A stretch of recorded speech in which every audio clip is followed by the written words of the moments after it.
Next hard copy.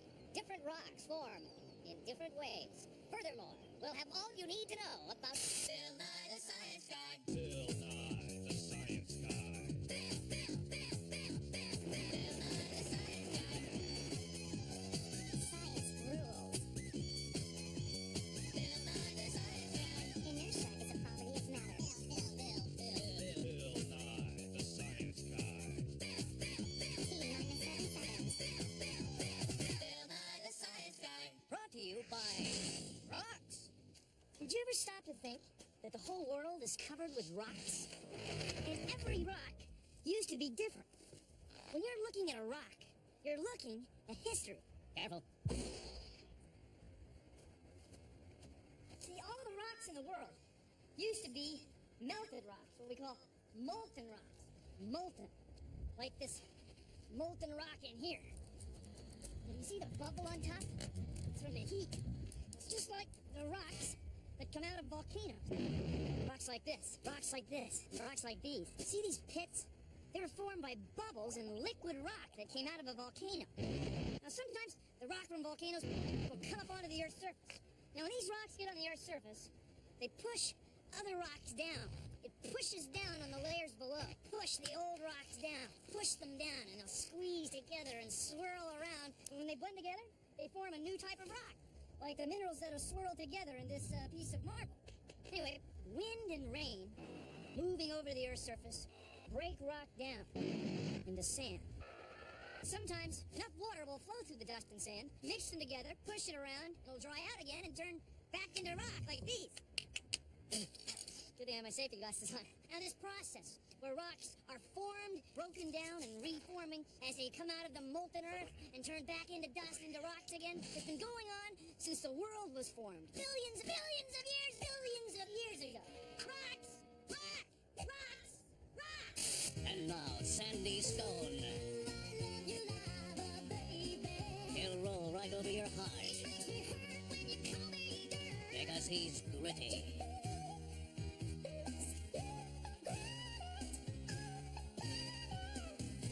Order now. This is dirt. Broken down rocks. And when microscopic living things get in it, it can turn into rich, dark soil that plants can grow in. So soil comes from dirt, which comes from rocks. See, it's an idea as old as...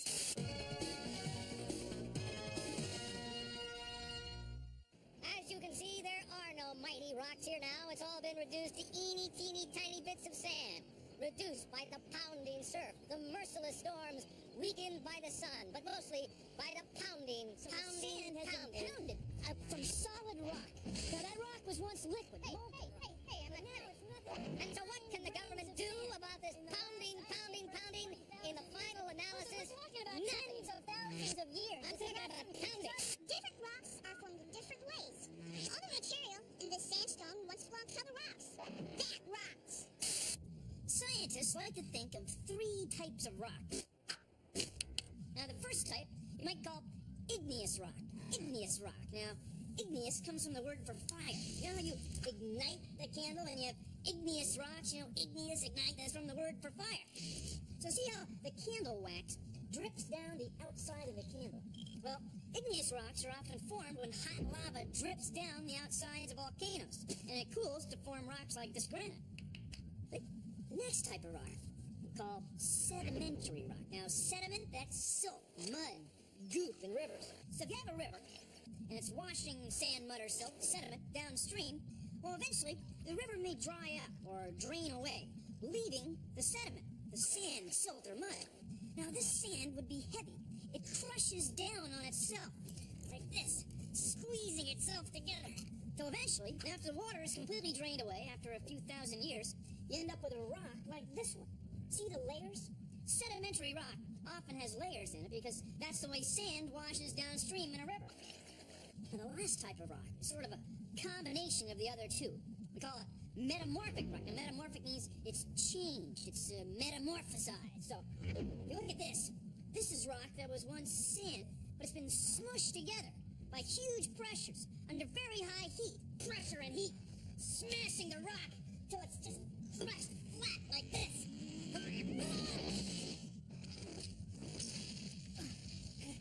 See, heat and pressure formed another rock.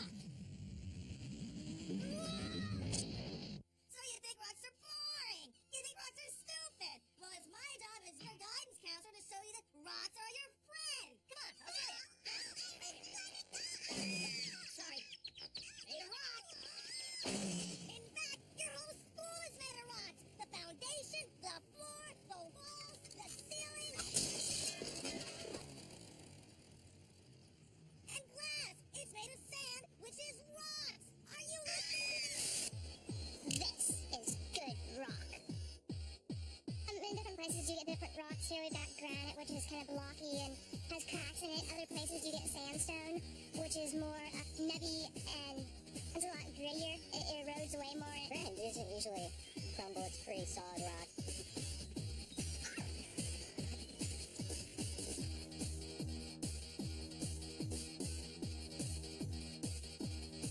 Rock climbing's all about is just going up on a rock, feeling rock, you know, basically getting a rush for the day and just having the best time of your life.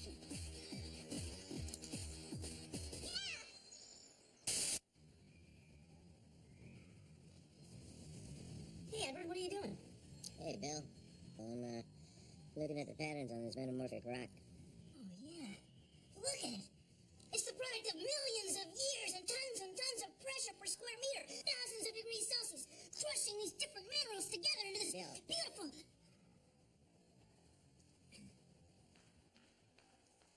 Every rock you see used to be different.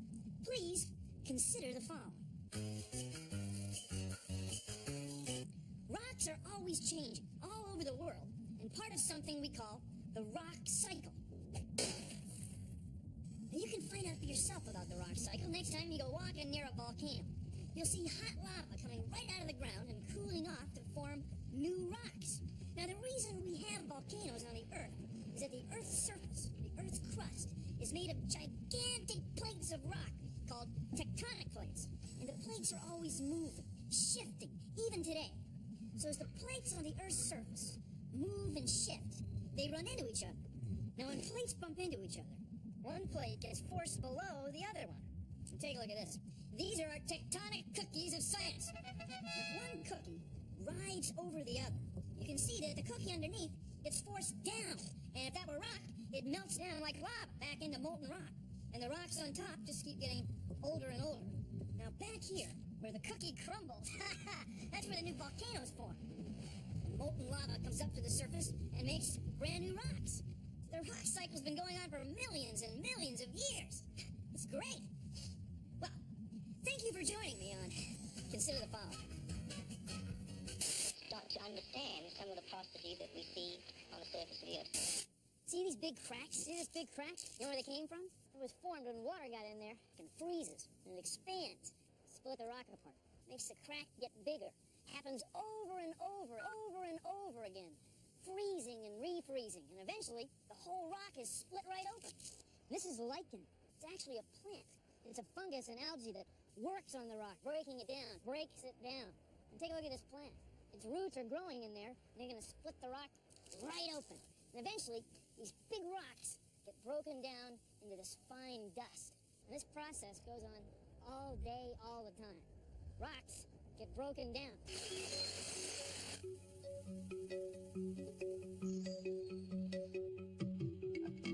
The Student Conservation Association program is it's a program for young teenagers to get a feeling of outdoors, and they're out here living outdoors and working outdoors. This is the soil we've been using to fill in the social trails that have been made. The social trails, like, you know, you talk like shortcuts, and then everybody else follow you, and the grass will start wearing out.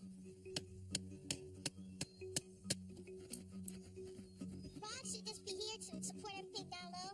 So you can fill it up and put the gravel on top, because when the water comes in, it's going to push the dirt through the dams right there. It's still putting gravel here, so it'll clog everything up, so it'll stay in place like solid ground. Well, as you can see here, the soil that we're putting down is made out of little bits of gravel and vegetative matter. You know what this whole process is about, is making this whole cycle of keeping the plants going and the soil healthy. We do this to repair the natural setting. Trailways are basically just a passage for you to enjoy nature. The more you go off the trails, the more you're destroying nature. Rock! Each one has a different story to tell. That is, if rocks could talk. Like this rock. It's called a conglomerate, because it's actually made of a bunch of different rocks, logged together. This is sandstone. It breaks apart easily because it's just a collection of sand squished together into a stone. Whoa!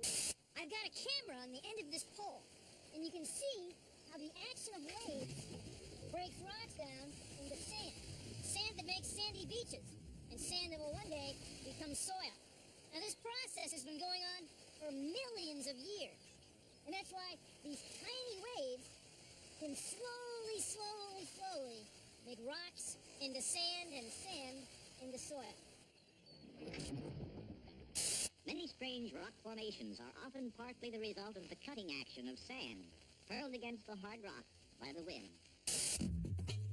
I'm Chuck Natsahara. I'm a soil scientist with Natural Resources Conservation Service. These are the tools of a soil scientist. I have an auger here that I can use to drill down through a profile.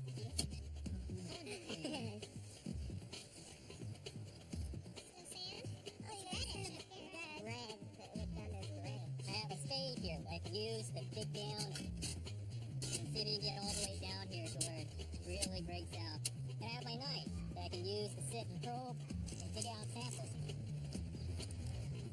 This is a nice profile where we can see how a soil is formed.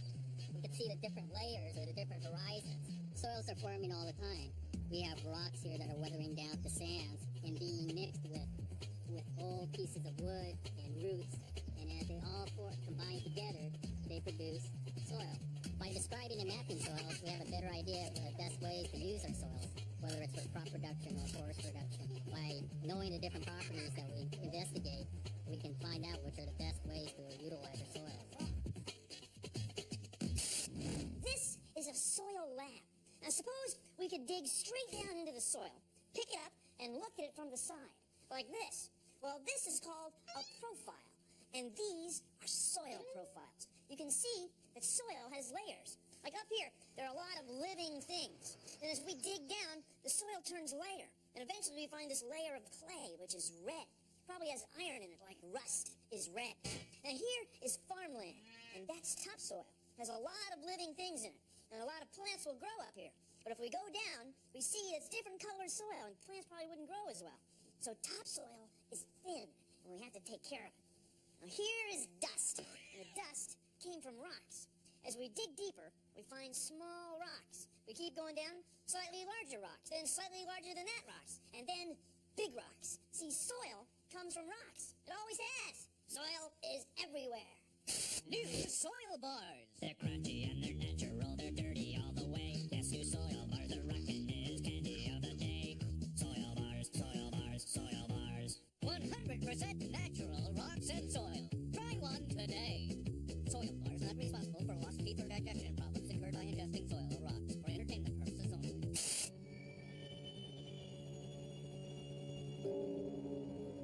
She'll be flooding down the mountain when she comes.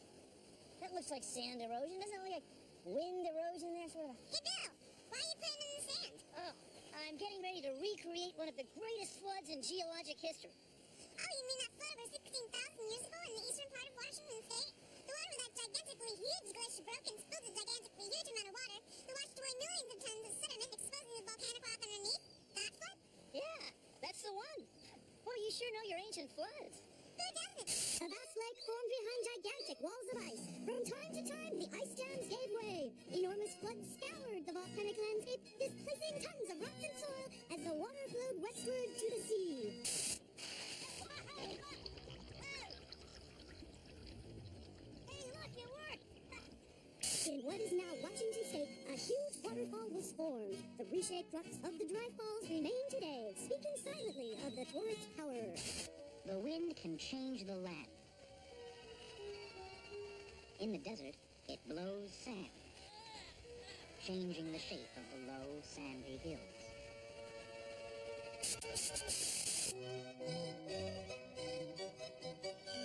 Universal Pictures proudly presents Rocky XXXVII.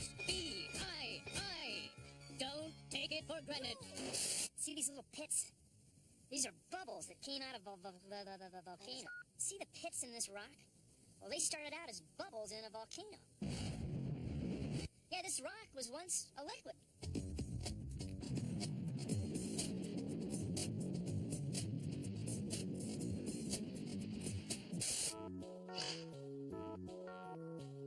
Diamonds are formed in the necks of volcanoes. Carbon will crystallize at terrific pressure and heat, and that's how diamonds are formed. My job as a diamond cutter is to take the rough crystal like this and to make it into a gemstone like this. Diamond is the hardest substance known to man, and only diamond will cut diamond. This is diamond that has been ground into powder. We put the diamond powder on the edge of the blade, and now we can cut the diamond.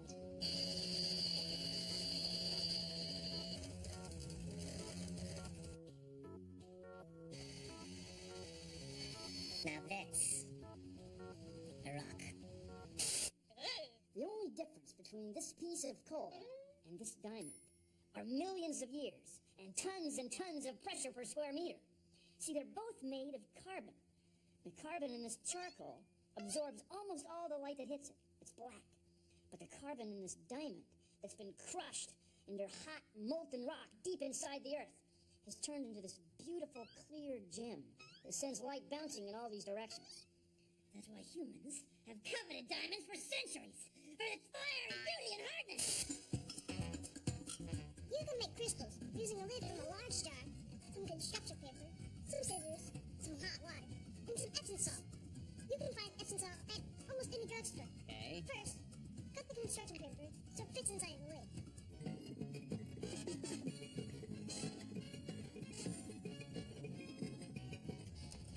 There. Now put some Epsom salt in some hot water.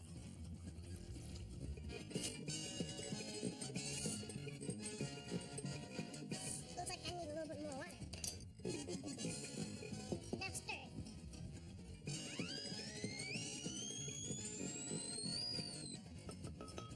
Now pour some of the Epsom salt water into the lid. Make sure it just barely covers the construction paper. Now, let it sit for about a day. Cool! See? Crystals form because the molecules in the Epsom salt move toward each other as the water evaporates. They form patterns, just like rocks. See? It's crystal clear.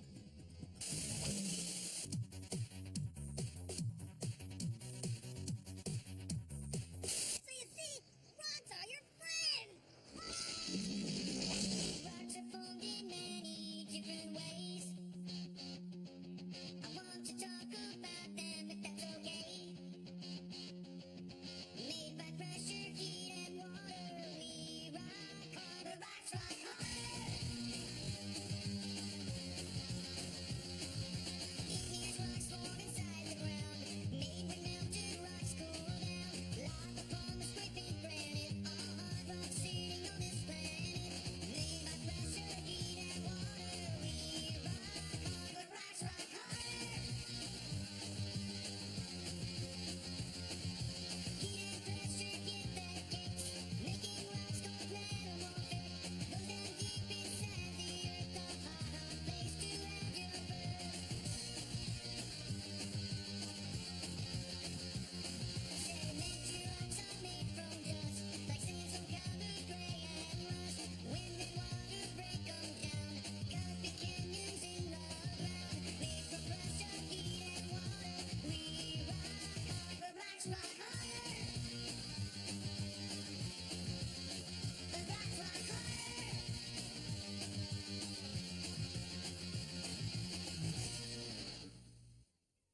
Well, that's our show. Thanks for watching. Excuse me, I've got some igneous rock crystal cleavage planes to evaluate. See ya! Produced in association with the National Science Foundation. Well, that's our show. Thanks for watching. Excuse me,